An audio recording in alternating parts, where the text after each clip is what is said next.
नमस्कार दोस्तों, आज के इस वीडियो में हम अडानी ग्रीन एनर्जी लिमिटेड के फंडामेंटल्स को डिस्कस करेंगे कि इसके फंडामेंटल्स कैसे हैं और साथ ही साथ इसके वैल्यूएशंस को भी डिस्कस करेंगे कि करंट लेवल्स पे इसके वैल्यूएशन कैसे हैं और अभी इस स्टॉक की क्वालिटी कैसी है, इसमें डेट कितना है और इसके मार्जिन कैसे हैं और साथ ही साथ इसके क्वार्टर वन के रिजल्ट अभी आए हैं तो उनको भी हम डिस्कस करेंगे कि अभी ये रिजल्ट कैसे रिपोर्ट कर रहा है और हिस्टोरिकली भी हम इसकी ग्रोथ देखेंगे कि हिस्टोरिकली इसके रेवेन्यू और इसका प्रॉफिट किस रेट से ग्रो किया है और उनको हम कंपेयर करेंगे इसके स्टॉक प्राइस ग्रोथ के साथ कि इसका स्टॉक प्राइस किस रेट से ग्रो किया है और इसके रेवेन्यू और प्रॉफिट किस रेट से ग्रो किए हैं, ताकि हम जान सकें कि इनमें कोई मैच है या नहीं। क्योंकि पास्ट में बात करें तो इस स्टॉक ने मल्टी बैगर रिटर्न दिए हैं, बहुत ही अच्छे रिटर्न जनरेट करके दिए हैं अपने इन्वेस्टर्स को। तो अभी करंट लेवल्स पे क्या हमें इसमें इन्वेस्ट करना चाहिए या नहीं, तो ये सारी चीज़ें डिस्कस करने के बाद ही हम इसका पता लगाएंगे। तो चलिए शुरू करते हैं। तो सबसे पहले अगर हम इसका चार्ट देखें, इसका कंप्लीट चार्ट, जब से ये लिस्ट हुआ है तो इसकी लिस्टिंग हुई थी 2018 में, तब इसका शेयर प्राइस 28 से 30 रुपये के आसपास था। और उसके बाद जो इसमें रैली आई 2020 के बाद इसमें बहुत बड़ी रैली देखी गई और इसने जो हाई टच किया था, जो हिंडनबर्ग रिपोर्ट आई थी उससे पहले इसने हाई टच किया था 3000 के ऊपर। तब इसके स्टॉक प्राइस की बात करें तो तब इसका स्टॉक प्राइस 10,163% के रिटर्न दे चुका था, यानी कि यह स्टॉक 102 गुना हो चुका था, लगभग 102x। तो आप समझ सकते हैं कि इसने किस तरह के रिटर्न जनरेट किए थे। इतनी बड़ी बुल रैली आई थी, 100x से ज़्यादा इसका स्टॉक हो चुका था। लेकिन वही जब हिंडनबर्ग की रिपोर्ट आई थी 2022 में, तब इसका स्टॉक में क्रैश आया और ये लगभग उस समय जब गिरावट आई इसमें तो ये 450 रुपये के आसपास तक आ गया था। लेकिन फिर वापस से इसमें अच्छी खासी रिकवरी आ चुकी है और अभी अगर करंट प्राइस की बात करें तो 1804 रुपये के आसपास है। और इस लो से बात करें तो अभी वापस से ये 4 गुना हो चुका है, 301.76% के ये रिटर्न दे चुका है। और अगर लिस्टिंग प्राइस से बात करें 28 रुपये के आसपास से, तो अभी भी ये स्टॉक लगभग 60x है, 60 to 61x है अपने लिस्टिंग प्राइस से। तो अभी भी करंट लेवल पे भी अच्छे रिटर्न दे चुका है अपनी लिस्टिंग से। तो ओवरऑल बात की जाए तो पास्ट में ये स्टॉक मल्टी बैगर रहा है, बहुत ही ज़्यादा रिटर्न जनरेट करके दिए हैं अपने इन्वेस्टर्स को।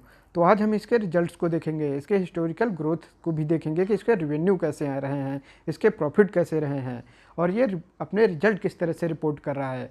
क्या दोनों में कोई मैच है भी या नहीं, या सिर्फ स्टॉक ही भागे जा रहा है, सिर्फ स्टॉक ही रैली किए जा रहा है। तो चलिए अब हम इसके फंडामेंटल्स को डिस्कस करते हैं। तो सबसे पहले हम इसके क्वार्टर वन के रिजल्ट को डिस्कस करेंगे। इसको हम क्वार्टर ऑन क्वार्टर कंपेयर करेंगे, लास्ट क्वार्टर मार्च क्वार्टर से देखें तो इसके रेवेन्यू में 308 करोड़ की ग्रोथ देखी गई है। परसेंटेज में बात करें तो 12% की ग्रोथ है इसके रेवेन्यू में। ऑपरेटिंग प्रॉफिट मार्जिन की बात करें तो यहाँ 12% की इंप्रूवमेंट है। लास्ट क्वार्टर में 73% के ऑपरेटिंग प्रॉफिट मार्जिन थे, इस क्वार्टर में बढ़कर 85% आए हैं। तो अभी इसके ऑपरेटिंग प्रॉफिट मार्जिन तो बहुत ही अच्छे हैं, 85% के हैं। नेट प्रॉफिट की बात की जाए तो यहाँ 319 करोड़ की ग्रोथ है और परसेंटेज में बात करें तो इसके नेट प्रॉफिट डबल से भी ज़्यादा हो गए हैं, 103% की ग्रोथ देखी गई है। तो नेट प्रॉफिट तो अच्छे खासे ग्रो हुए हैं अगर लास्ट क्वार्टर से कंपेयर करें तो। वहीं इंटरेस्ट की बात करें कि इंटरेस्ट कितना पे कर रहा है, क्योंकि इस कंपनी पर लोन बहुत ज़्यादा है, डेट बहुत ज़्यादा है। तो इंटरेस्ट की बात करें तो लास्ट क्वार्टर इसने 1206 करोड़ इंटरेस्ट पे किया था, जो कि अगर रेवेन्यू की बात करें तो ऑलमोस्ट 50% है। वहीं इस क्वार्टर बात करें तो वही ट्रेंड दिख रहा है कि 50% इसका रेवेन्यू इंटरेस्ट पे करने में चला जाता है। लास्ट क्वार्टर से 234 करोड़ इसका इंटरेस्ट पेमेंट बढ़ गया है। वहीं पैट मार्जिन की बात करें, प्रॉफिट आफ्टर टैक्स मार्जिन की, तो ये 12% है। इसके बावजूद कि इसका जो ऑपरेटिंग प्रॉफिट मार्जिन है वो 73% है, इसके बावजूद इसका पैट मार्जिन सिर्फ और सिर्फ 12% है, क्योंकि इसका मेजर कंपोनेंट इंटरेस्ट पेमेंट में चला जाता है, इसके ऊपर डेट बहुत ज़्यादा है। वहीं इस क्वार्टर बात करें तो ये 22% पहुँच चुका है, क्योंकि इसके रेवेन्यू में ग्रोथ आई है। यहाँ देखें तो पैट मार्जिन में इंप्रूवमेंट भी अच्छी खासी है, यहाँ 10% से इसके पैट मार्जिन बढ़ गए हैं।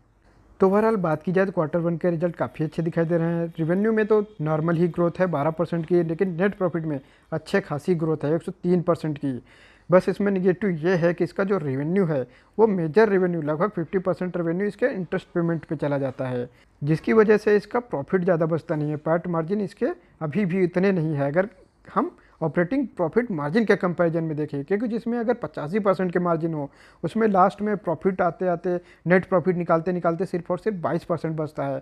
तो यहाँ आप समझ सकते हैं कि इसके ऊपर डेट कितना है।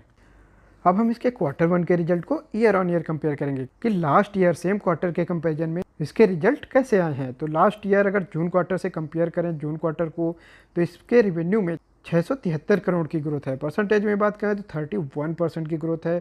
तो यहाँ पे ईयर ऑन ईयर काफ़ी अच्छी ग्रोथ रेवेन्यू में भी है।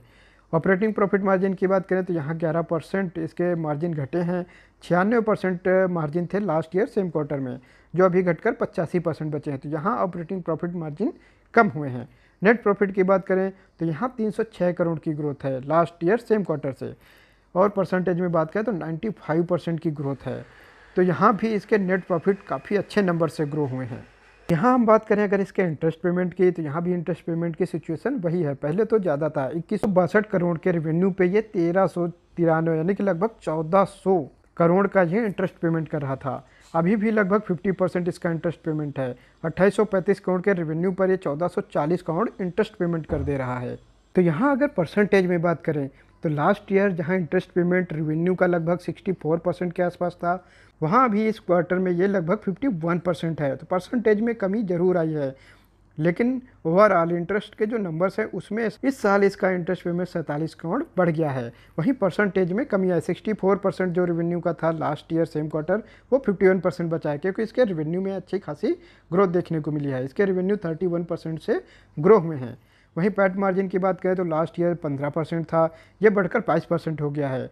तो यहाँ ठीक ठाक इंप्रूवमेंट है, 7% से इसके पैट मार्जिन इंप्रूव हुए हैं, जो कि काफ़ी अच्छी न्यूज़ है। तो ओवरऑल अगर ईयर ऑन ईयर इसके रिजल्ट को देखें तो रेवेन्यू ग्रोथ काफ़ी अच्छी है 31% का। नेट प्रॉफिट ग्रोथ भी और शानदार है 95% की, यहाँ ऑलमोस्ट डबल हो गया इसका नेट प्रॉफिट।